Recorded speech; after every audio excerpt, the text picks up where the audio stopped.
বিসমিল্লাহির রহমানির রহিম। আল্লাহ তাআলা বলেন যে আমি মানুষ এবং জিন জাতিকে শুধুমাত্র আমার এবাদতের জন্য সৃষ্টি করেছি। এইখানে এবাদতের জন্য সৃষ্টির অর্থ তাফসিরে চেনার জন্য করা হয়েছে, কারণ মানুষ যাকে চেনে তাকে মানে, অর্থাৎ তারই অনুগত হয়, তার প্রতি ভালো লাগা এবং ভালোবাসার সৃষ্টি হয়।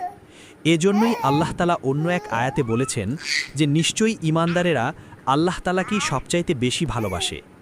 যুগে যুগে নবীগণ এবং সাহাবায়ে কেরাম, অলি আউলিয়াগণ তাকে ভালোবাসার অনন্য দৃষ্টান্ত রেখে গেছেন।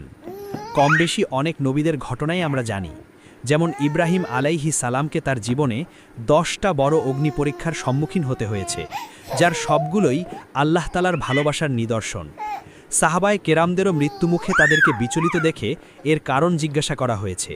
তখন তারা একথা বলেছেন যে তোমরা তো ভাবছ যে আমি মৃত্যুর ভয়ে এমনটা করছি, কিন্তু না, বরং আমি এই কথা ভেবে বিচলিত হয়েছি যে আমার তো প্রাণ একটা। যদি আমার শরীরে যতগুলো পশম আছে সেই সংখ্যক যদি আমাদের জীবন থাকত, তাহলে প্রত্যেকটা জীবনই আমি আল্লাহর জন্য উৎসর্গ করতাম। শেখ সাদির একটা কবিতা চরণ যখন পড়েছি তখন আর মর্ম বুঝি নাই, কিন্তু এখন তা উপলব্ধি করতে পারি। তা হলো আমার জীবনের ওই সময়টাই সবচেয়ে আনন্দের, যখন কিনা আমি ইউনুস নবীর মতো মাছের পেটে হব।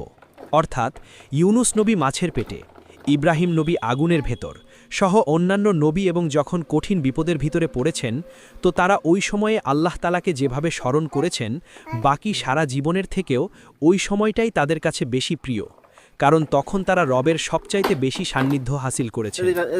আল্লাহ তাআলা আমাদেরকে দুনিয়া উপার্জন করতে এবং দুনিয়ায় যে সমস্ত হালাল ভালোবাসার সম্পর্ক আছে সেগুলো করতে নিষেধ করেন নাই, আর এই বৈধ ভালোবাসার মাধ্যমে রবের প্রতি তাদের আসল ভালোবাসা জন্ম নেবে। সূরা আর রহমানে আল্লাহ তাআলা এদিকেই ইঙ্গিত করে বলেছেন, তোমরা তার সৃষ্টির দিকে লক্ষ্য করে কোনো খুঁত খুঁজে পাবে না, বরং তার মহত্বের দিকেই তোমাদের দৃষ্টি ফিরে যাবে। যাই হোক, অনেক উঁচু স্তরের কথা বলে ফেললাম, আর জ্ঞানী ব্যক্তির জন্য ইশারাই যথেষ্ট। আল্লাহ তাআলা আমাদের সবাইকে হেদায়েত দান করুক এবং তার ভালোবাসায় আমাদেরকে একই সুতোয় গেঁথে দিক। আমিন।